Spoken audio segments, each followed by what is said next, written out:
नमस्ते विद्यार्थियों, आज हम 12वीं क्लास में चलने वाली पुस्तक मानव भूगोल का चौथा अध्याय पढ़ेंगे। कौन सा अध्याय पढ़ेंगे? चौथा अध्याय पढ़ेंगे, जिसका नाम है जनसंख्या संरचना। क्या नाम है? जनसंख्या संरचना।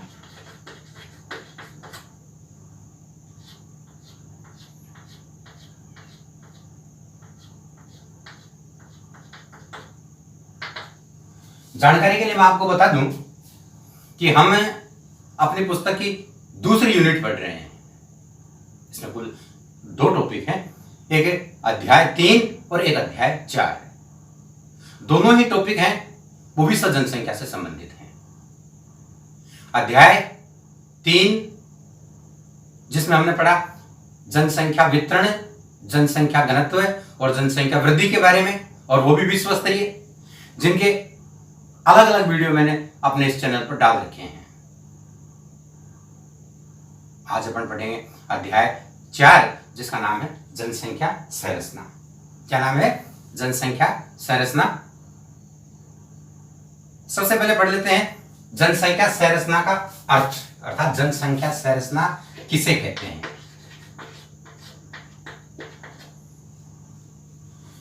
अर्थात इसके अंतर्गत किसके अंतर्गत?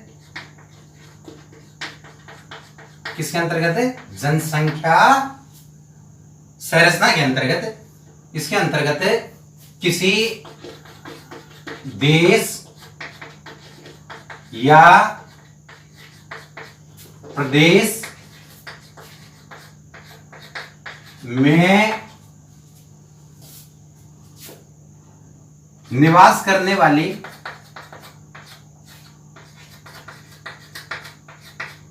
किसी देश या प्रदेश में निवास करने वाली कुल जनसंख्या का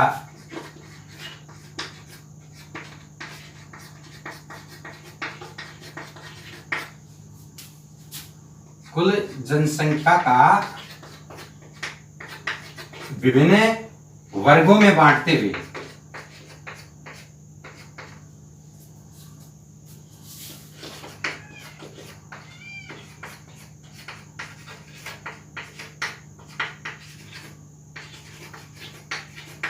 अध्ययन किया जाता है। फिर से सुन लें, जनसंख्या संरचना के अंतर्गत किसी देश या प्रदेश में निवास करने वाली कुल जनसंख्या का विभिन्न वर्गों में बांटते हुए अध्ययन किया जाता है। ठीक है? किसका अध्ययन किया जाता है?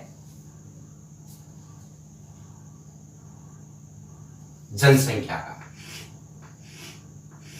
किसका अध्ययन किया जाता है? जनसंख्या का अध्ययन किया जाता है। कैसे? विभिन्न वर्गों में बांटते हुए, अर्थात वर्ग बना दिए जाते हैं। किसके? जनसंख्या के, जिनको जनसंख्या के घटक भी कहते हैं। कौन कौन से हैं वो घटक? आयु, साक्षरता, लिंग,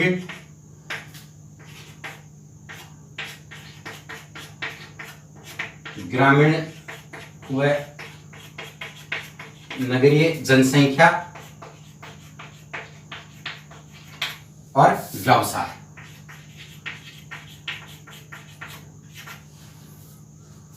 कहता है जनसंख्या संरचना के अंतर्गत किसी देश या प्रदेश में निवास करने वाली कुल जनसंख्या का विभिन्न वर्गों में बांटते हुए अध्ययन किया जाता है। ठीक है? वर्ग कैसे बना लिए जाते हैं? वर्ग इस तरह से बना लिए जाते हैं, थोड़ा सा ध्यान देंगे तो समझ में आएगा। आयु के आधार पर वर्ग बना लिए जाते हैं। जैसे हमने वर्ग बना लिया, जन्म से लेकर के 14 साल तक के बालक और बालिकाओं की संख्या कितनी है, 15 से लेकर के 60 तक के जो युवा हैं उनकी संख्या कितनी है, 60 से लेकर के अधिक आयु वर्ग के जो लोग हैं उनकी संख्या कितनी है, इस तरह से वर्ग बना लिया जाता है। इसी तरह से साक्षरता, कितने लोग साक्षर हैं, कितने निरक्षर हैं, वर्ग बना लिए जाते हैं, उसका अध्ययन किया जाता है। किसका? जनसंख्या का अध्ययन किया जाता है। लिंग का क्षेत्र की कुल जनसंख्या में से कितने लोग पुरुष हैं और कितनी महिलाएं हैं, इसका अध्ययन किया जाता है। इसके अलावा निवास करने वाली कुल जनसंख्या में से कितने लोग गांव में रहते हैं और कितने लोग नगरों में रहते हैं, इस तरह से वर्ग बना लिया जाता है। और व्यवसाय का अर्थात निवास करने वाली जनसंख्या में से कितने लोग राजकीय कर्मी हैं, कितने लोग गैर राजकीय कर्मी हैं और कितने लोग हैं वो बेरोजगार हैं, इन चीजों का अध्ययन किया जाता है। किसमें? जनसंख्या संरचना में। समझ रहे हैं क्या? तो चलिए सबसे पहले अपना अध्ययन कर लेते हैं आयु संरचना का। किसका अध्ययन कर लेते हैं? आयु संरचना का अध्ययन कर लेते हैं।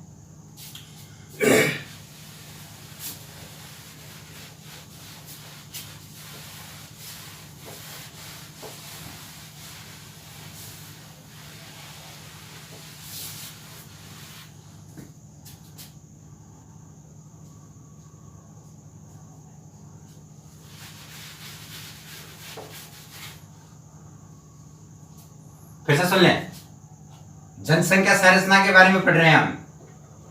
जनसंख्या संरचना के अंतर्गत किसी क्षेत्र में निवास करने वाली कुल जनसंख्या को विभिन्न वर्गों में बांटते हुए अध्ययन किया जाता है। वर्ग के आधार या वर्ग के घटक कौन कौन से होते हैं? आयु संरचना, आयु संरचना, साक्षरता, लिंग, व्यवसाय, ग्रामीण और नगरीय जनसंख्या। सबसे पहले हम पढ़ेंगे आयु संरचना। क्या पढ़ेंगे हम? आयु संरचना। जनसंख्या संरचना से मिलती जुलती ही परिभाषा इसकी है। कैसे? किसी क्षेत्र में निवास करने वाली कुल जनसंख्या को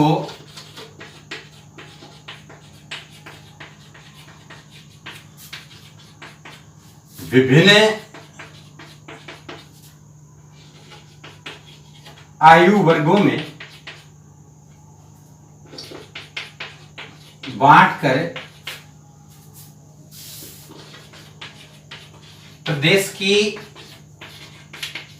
जनसंख्या का अध्ययन किया जाता है।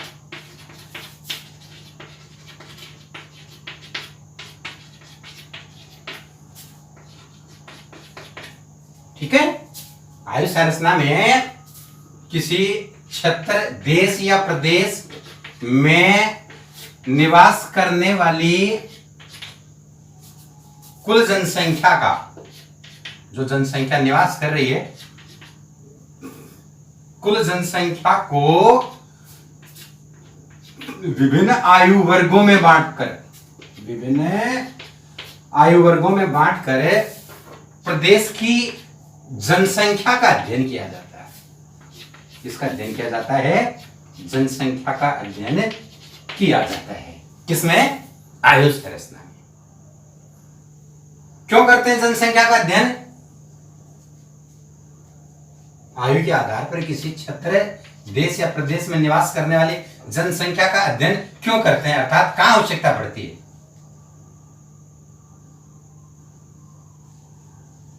मैं बता रहा हूं आपको, आयु संरचना से किसी देश या प्रदेश में निवास करने वाली जनसंख्या में से कितनी जनसंख्या तो कार्यशील है और कितनी जनसंख्या है वो आश्रित है। ठीक है ना? कुल जनसंख्या में से कितनी जनसंख्या तो कार्यशील है, कितने लोग तो काम करने वाले हैं और कितने लोग आश्रित हैं। किन पर? इन लोगों पर। इससे क्या पता लगता है? देश की कार्यक्षमता और आर्थिक विकास का पता लगता है। इसीलिए आयु संरचना का अध्ययन करना आवश्यक हो जाता है।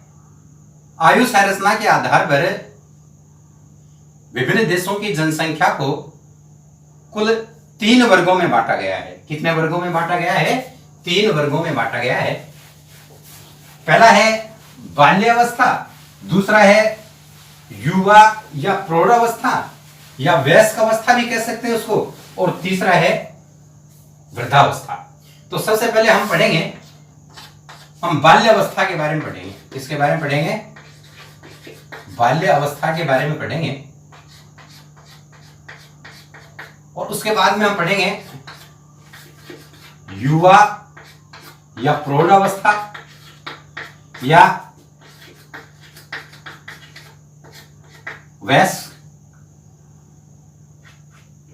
ठीक है, फिर पढ़ेंगे हम वृद्धावस्था के बारे में। यानी आयु के आधार पर कितने वर्ग बना लिए? 3 वर्ग बना लिए, बाल्य, युवा और वृद्ध। शुरुआत कर देते हैं हम बाल्यावस्था से। कहां से शुरुआत करते हैं? बाल्यावस्था से शुरुआत कर लेते हैं। थोड़ी देर के लिए हम मान लेते हैं कि इनकी उम्र, आधार मान लेते हैं हम उम्र को। किसको मान लेते हैं? उम्र को मान लेते हैं। तो इसके अंतर्गत उन बालक और बालिकाओं को सम्मिलित किया जाता है जिनकी उम्र 14 साल से कम है, अर्थात जन्म से 14 वर्ष तक के बालक और बालिकाओं को इसमें सम्मिलित किया जाता है। किसमें सम्मिलित किया जाता है? बाल्यावस्था के लोगों में सम्मिलित किया जाता है। ठीक है ना? जन्म से लेकर के 14 वर्ष तक के बालक और बालिकाओं को सम्मिलित किया जाता है। किसमें? बाल्यावस्था या बाल वर्ग के अंतर्गत। ये लोग पूर्णतः आश्रित होते हैं। कैसे होते हैं? आश्रित होते हैं लोग। किन पर आश्रित होते हैं? युवा वर्ग पर आश्रित होते हैं, अर्थात अपने मम्मी पापा पर आश्रित होते हैं, अर्थात बड़े भाइयों पर आश्रित होते हैं जो कार्यशील है, जो 15 साल से ऊपर हैं। वैसे इनकी परवरिश और शिक्षा में खर्चा भी बहुत अधिक आता है, और ये पूरा खर्चा कहां से निकालते हैं? युवा वर्ग से निकालते हैं, अर्थात युवा वर्ग पर पूर्ण रूप से आश्रित होते हैं। कौन? बाल वर्ग के जो बालक और बालिकाएं हैं वो। ठीक है। और संपूर्ण विश्व में जो जनसंख्या पाई जाती है, संपूर्ण विश्व में जो जनसंख्या पाई जाती है, उनमें से इनकी 26% जनसंख्या है। कितनी प्रतिशत जनसंख्या है? 26% जनसंख्या। किसमें? विश्व जनसंख्या में इनका कितना योगदान है? 26% का योगदान है, अर्थात संपूर्ण विश्व की जनसंख्या में से बाल्यावस्था के जो बालक और बालिकाएं हैं उनका 26% हिस्सा है, जो विकसित और विकासशील देशों में अलग अलग पाया जाता है। बात कर लेते हैं हम विकसित देशों की। तो विकसित देशों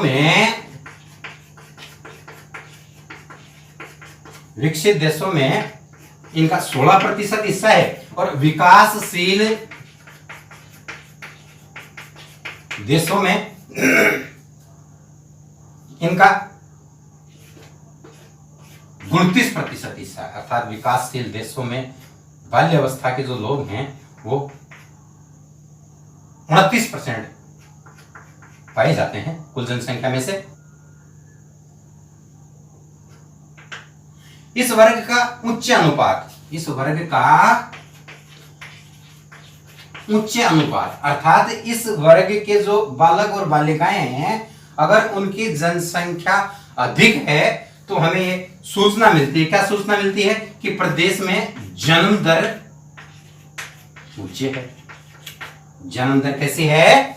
उच्च है। प्रदेश में जन्म दर उच्च है, इसका पता किससे लगता है? क्षेत्र की कुल जनसंख्या में अगर इनका उच्च अनुपात है तो इसका तात्पर्य क्या है? वहां जन्म दर उच्च है। पढ़ क्या रहे हैं हम?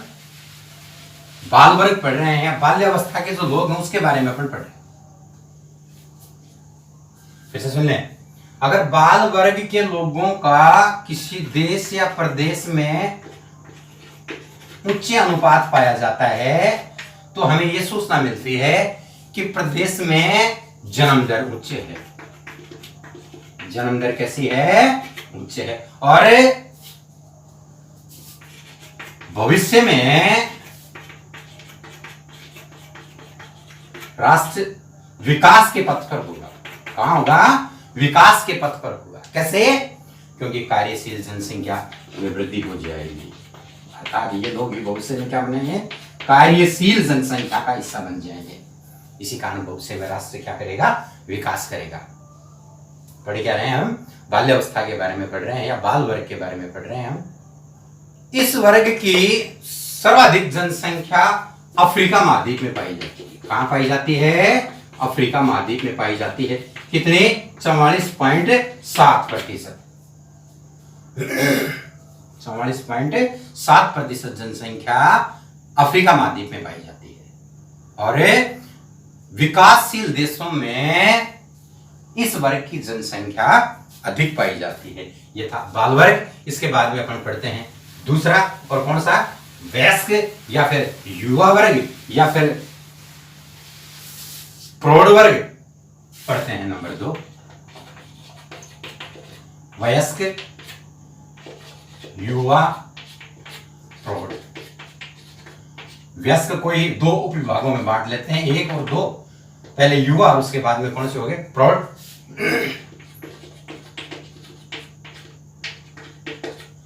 सबसे पहले हमने उम्र की बात की थी। 15 वर्ष से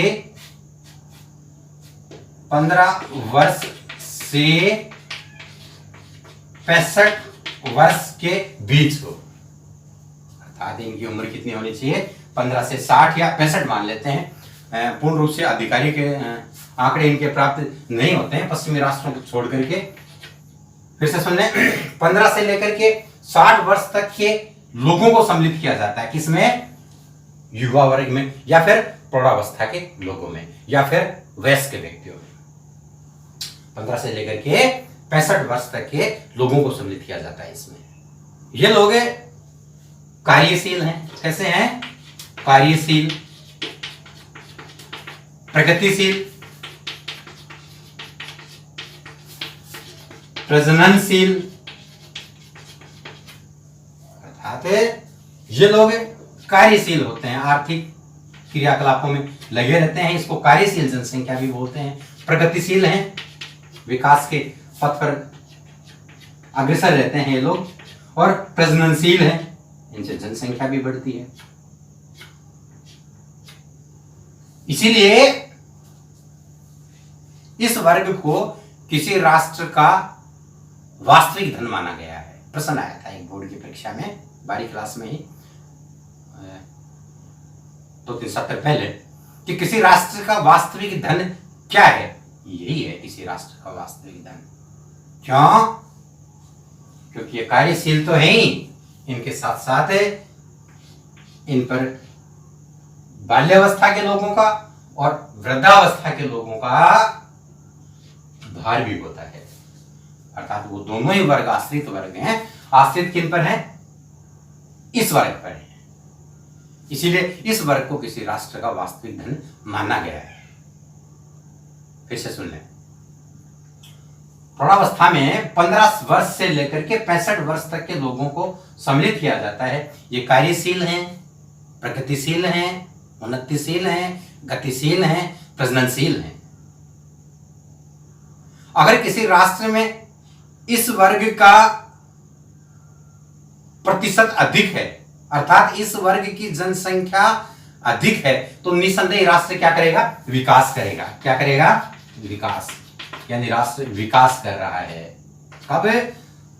तब जब इनका प्रतिशत अधिक है, अर्थात इनकी जनसंख्या अधिक है। तो हमें सूचना देता है कि राष्ट्र क्या कर रहा है? विकास कर रहा है। इनकी सर्वाधिक जनसंख्या विकसित राष्ट्रों में पाई जाती है। और विश्व जनसंख्या की दृष्टि से नजर डालें तो हम विश्व जनसंख्या का 66% या विश्व जनसंख्या में इनका 66% योगदान है। संपूर्ण विश्व की जो जनसंख्या है उसमें युवा वर्ग कितने हैं? 66% हैं, जो विकसित और विकासशील देशों में किस तरह से है मैं बताता हूं। विकसित देशों में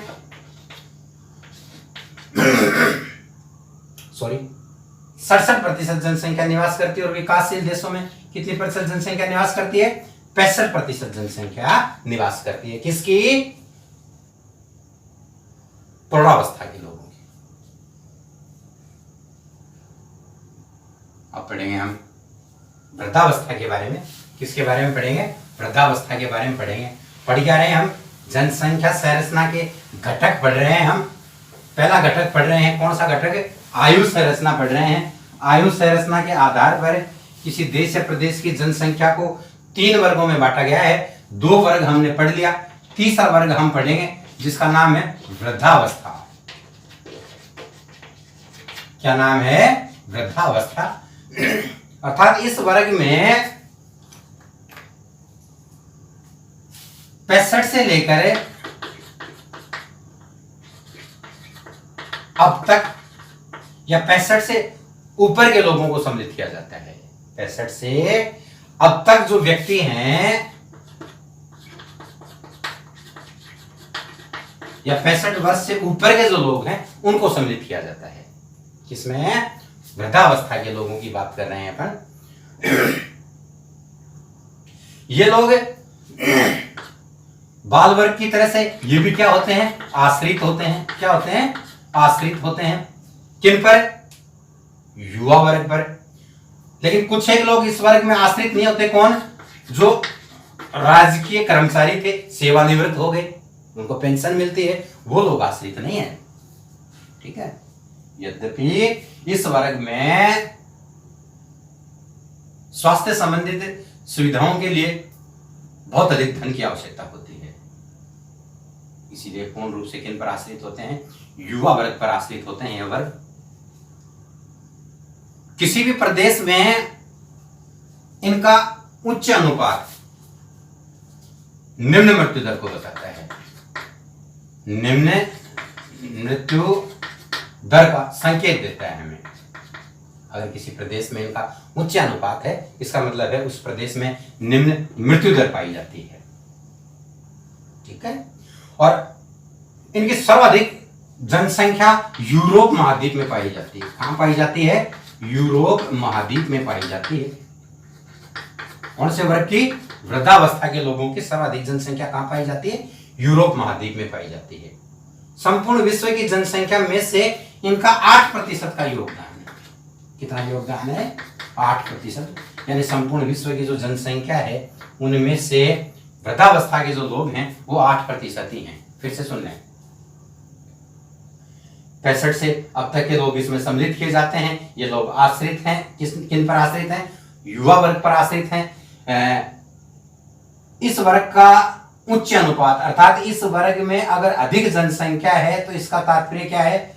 उस राष्ट्र में मृत्यु दर कम पाई जाती है। यूरोप महाद्वीप में इनकी सर्वाधिक जनसंख्या पाई जाती है। कितनी जनसंख्या पाई जाती है यूरोप महाद्वीप में? 14.6% है। अगर देशों की बात करें तो सर्वाधिक वृद्ध लोगों की जो जनसंख्या है वो जापान में पाई जाती है। कहां पाई जाती है? जापान में पाई जाती है। संपूर्ण विश्व की जनसंख्या में से इनका 8% का योगदान है। विकसित और विकासशील देशों में अलग अलग पाया जाता है। विकसित देशों में 17 और इसमें विकासशील देशों में 6% का योगदान पाया जाता है। किनका? वृद्धावस्था के लोगों का। ठीक है। एक बार दोबारा चाहें तो सारणी बना करके इसको समझ सकते हैं। थोड़ा सा ध्यान देंगे तो और भी समरी है इसकी छोटी सी है, थोड़ा सा ध्यान दें। पढ़ क्या रहे हैं हम? आयु संरचना पढ़ रहे हैं। आयु संरचना के आधार पर संपूर्ण विश्व को कितने भागों में बांटा है? 3 भागों में बांटा गया है। कौन कौन सा है? बाल्य वर्ग और युवा वर्ग और वृद्धावस्था। फिर से सुन लें,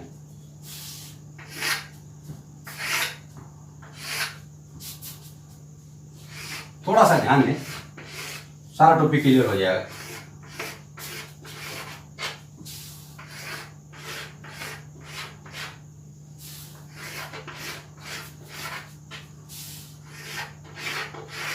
सामूहिक अध्ययन कर लेते हैं हम।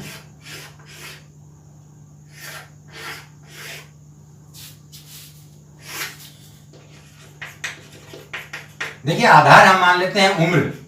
आधार क्या मान लेते हैं? उम्र। तो बाल्यावस्था के जो लोग हैं, फिर से सुन लें, बाल्यावस्था के जो लोग हैं उनकी उम्र है जन्म से लेकर के 14 वर्ष। इनकी उम्र है 15 से लेकर के 65 वर्ष। और वृद्धावस्था के लोग हैं उनकी उम्र है 65 से ऊपर के लोग।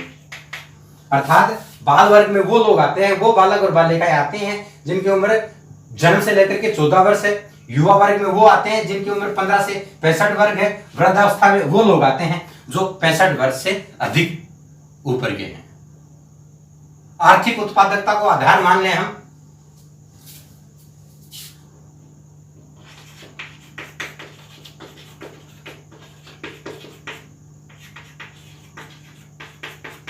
तो ये लोग आश्रित हैं। कौन से लोग आश्रित हैं?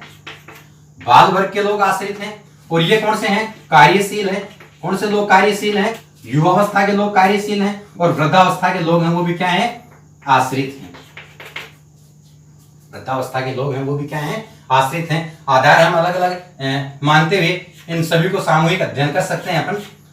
तीसरा हम आधार मान लें कि विश्व जनसंख्या में इनका योगदान, विश्व जनसंख्या में योगदान, बाल वर्ग के जो लोग हैं उनका विश्व जनसंख्या में 26% योगदान है।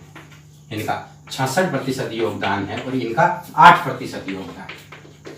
फिर से सुन लें, विश्व जनसंख्या में बाल वर्ग का 26% का योगदान है, युवा वर्ग का 66% का योगदान है और वृद्धावस्था के लोग हैं उनका 8% का योगदान है।